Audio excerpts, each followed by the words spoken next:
Hi കൂട്ടുകാരെ, സേലം ക്ലാസ്സിലേക്ക് സ്വാഗതം. ഇന്നൊരു മത്തങ്ങയും കുറച്ച് വെണ്ടയ്ക്ക എടുത്തിട്ടുണ്ട്. ഇത് വെച്ചൊരു റെസിപ്പി നോക്കാം. അതിനായിട്ട് ആദ്യം മത്തങ്ങ ഒന്ന് ക്ലീൻ ചെയ്തെടുക്കണം. മത്തങ്ങ ഇത്രയാണ് എടുത്തിട്ടുള്ളത്. അപ്പോൾ വെണ്ടയ്ക്കയുടെ എത്ര എടുത്തിട്ട് കാണിക്കാം. പിന്നെ എൻ്റെ തൊലിയൊക്കെ കളഞ്ഞൊന്ന് ക്ലീൻ ചെയ്യാം.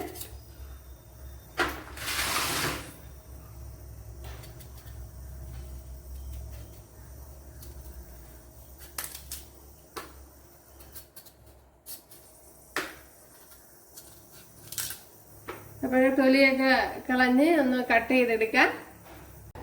ഈ മത്തങ്ങ ഒന്ന് വേവിച്ചെടുക്കണം. അതുകൊണ്ട് ഇതിലേക്കൊന്ന് തട്ടിക്കൊടുക്കാം.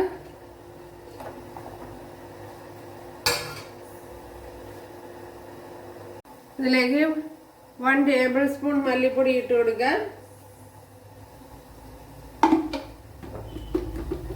1/2 ടീസ്പൂൺ മഞ്ഞൾപ്പൊടി ഇട്ട് കൊടുക്കാം.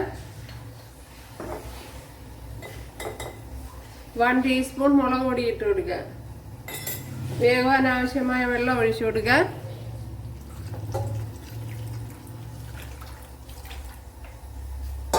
അതുപോലെ ആവശ്യത്തിനുള്ള ഉപ്പ് ഇട്ട് കൊടുക്കുക.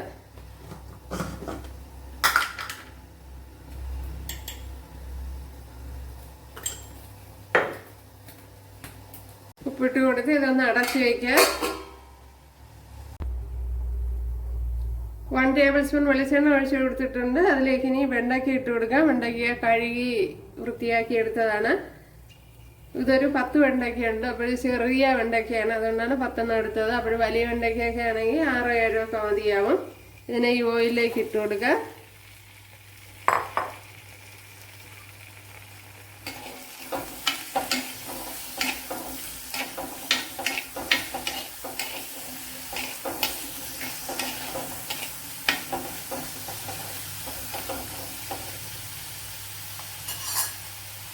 वन ടേബിൾ സ്പൂൺ വെളിച്ചെണ്ണ ഒഴിച്ചു കൊടുത്തിട്ടുണ്ട്. അതിലേക്ക് ഇനി 1/4 ടീസ്പൂൺ ഉലുവ ഇട്ട് കൊടുക്കുക.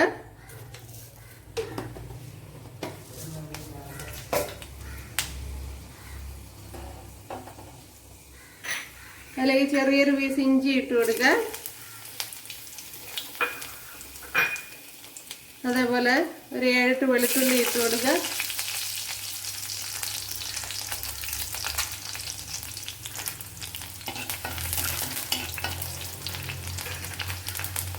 ഒരു 10 കൊച്ചുള്ളി എടുത്തിട്ടുണ്ട്, അതിട്ട് കൊടുക്കാൻ.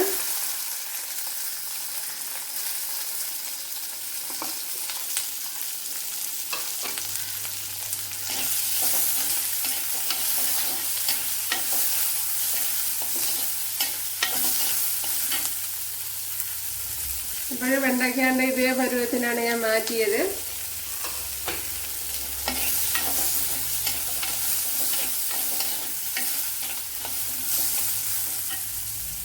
അപ്പോൾ വലുതാണെങ്കിൽ 10 കൊച്ചുള്ളി, എപ്പോഴും ചെറിയതാണെങ്കിൽ ഒരു 15 എണ്ണമൊക്കെ വേണ്ടി വരും. ഇതിലേക്ക് വലിയൊരു തക്കാളിപ്പഴം ഇട്ട് കൊടുക്കാം.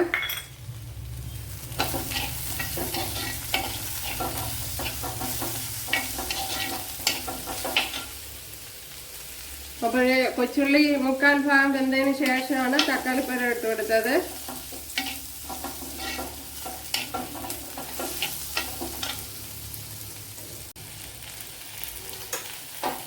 ഇതിലേക്ക് ഇനി വെന്ത മത്തങ്ങ ഒഴിച്ചു കൊടുക്കുക.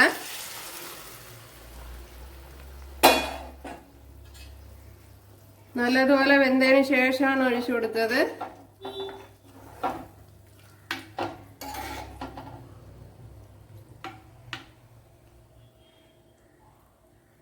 കണ്ടല്ലേ,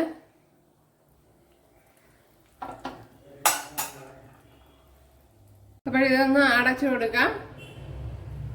ഇനി ആ കൊച്ചുള്ളിയും തക്കാളിപ്പഴമൊക്കെ കൂടെ ഒന്ന് വെന്ത് ഉടയണമല്ല. ഇതിലേക്ക് 1/2 ടീസ്പൂൺ ജീരകം ഇട്ട് കൊടുക്കുക. അപ്പോൾ ഇട്ട് കൊടുത്ത് ഇതിനെ ഒന്ന് ഫൈനായിട്ടൊന്ന് അരച്ചെടുക്കണം. അപ്പോൾ ഇത്രയും തേങ്ങയാണ് എടുത്തിരിക്കണം. 1 പിടി തേങ്ങ വരും.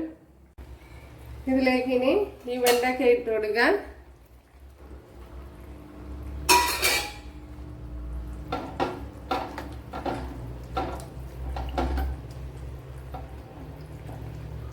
ഇനി അരച്ചു വെച്ചിരിക്കുന്ന അരപ്പ് ഒഴിച്ചു കൊടുക്കാം.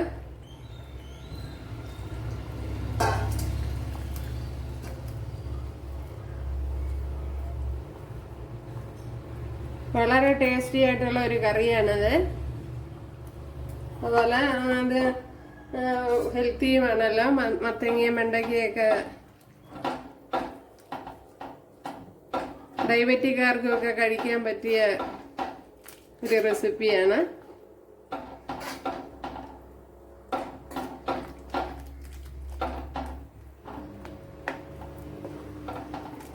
അപ്പോൾ ഒരുപാട് ചാറ് വേണമെന്നുള്ളവർക്ക് അതനുസരിച്ച് ഒഴിച്ചു കൊടുക്കാം. അപ്പം ഞാനിപ്പം ചോറിന് ഒഴിച്ച് കൂട്ടാനായിട്ടാണ് തയ്യാറാക്കുന്നത്.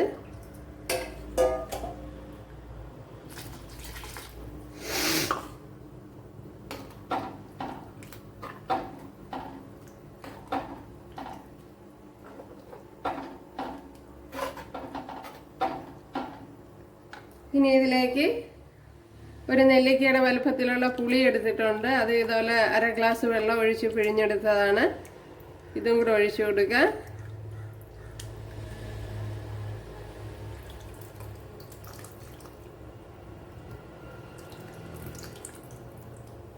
ഇനി പുളി കുറവാണെങ്കിൽ അതൊക്കെ നോക്കിയിട്ട് അഡ്ജസ്റ്റ് ചെയ്യുക.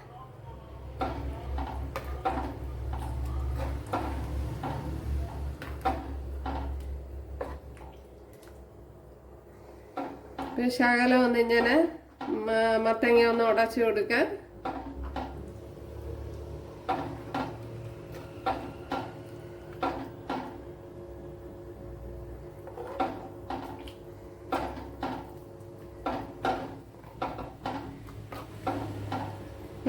ഇനി ഉപ്പുണ്ടാന്ന് നോക്കാം.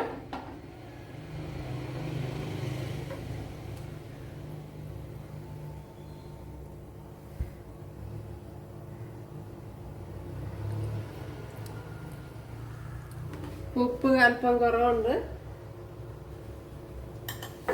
അപ്പോഴ് പുളിപ്പ് ആവശ്യത്തിനുണ്ട്. ഇത് തന്നെ മതി.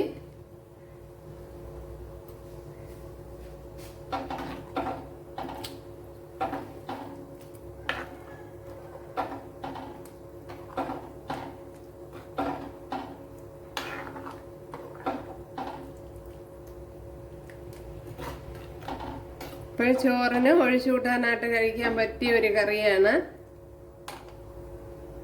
ഇനി ഇതൊന്ന് ചൂടാവണം. ഇവിടെ 1.5 ടേബിൾ സ്പൂൺ വെളിച്ചെണ്ണ ഒഴിച്ചു കൊടുത്തിട്ടുണ്ട്. അതുപോലെ 1/4 ടീസ്പൂൺ ഉലുവ ഇട്ട് കൊടുത്തിട്ടുണ്ട്. ഇതിലേക്ക് ഇനി കുറച്ച് കടുക് ഇട്ട് കൊടുക്കാം.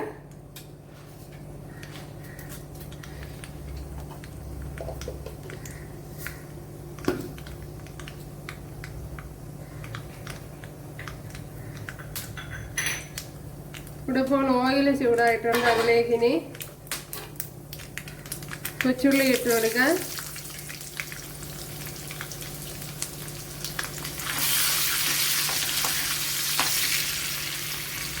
ഇതിലേക്ക് ഇനി വറ്റൽമുളക് ഇട്ട് കൊടുക്കാം.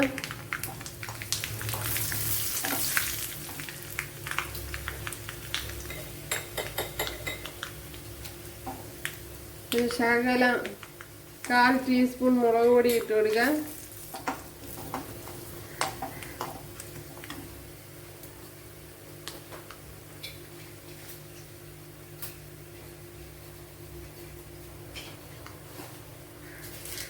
അതേപോലെ കറി ലീവ്സ്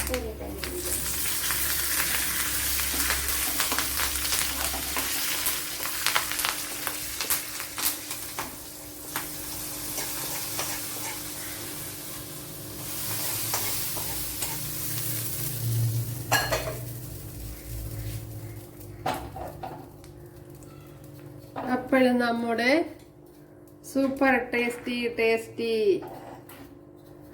കറി ഇവിടെ റെഡി ആയിട്ടുണ്ട്. നല്ല ടേസ്റ്റ് ഉണ്ട്.